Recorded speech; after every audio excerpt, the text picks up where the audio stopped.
Hello everyone, আসসালামু আলাইকুম। সবাই কেমন আছেন? নারকেল কুটতেছি। আজকে পিঠা বানাবো, পুলি পিঠা, দুধ পুলি পিঠা বানাবো। এখানে আতপ চালের আটা দিয়ে বানাচ্ছি। খামার করে আমার আম্মু বেলে নিচ্ছে, আর আমি এখানে ফ্রাই করে নিচ্ছি। নারকেলগুলো কোড়া হয়ে গেছে। খেজুরের গুড় দিয়ে আজকে বানাবো। খেজুরের গুড় আর নারকেলগুলো ফ্রাই করে নিচ্ছি। এগুলো দিয়ে দুধ পুলি পিঠা বানাবো। তো এগুলো ফ্রাই করা হয়ে গেছে। এখন আমরা দুধ পুলি পিঠা বানাতে শুরু করে দিব। এই যে বানাতে শুরু করে দিয়েছি। এগুলো আমরা দুধ পুলি পিঠা বলি।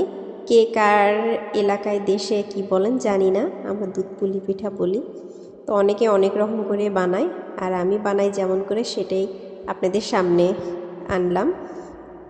তো এগুলো বানানো হয়ে গেল আস্তে আস্তে। তো বানানোর পরে এগুলো আবার ফ্রাই করে নিচ্ছি তেলের ভিতরে।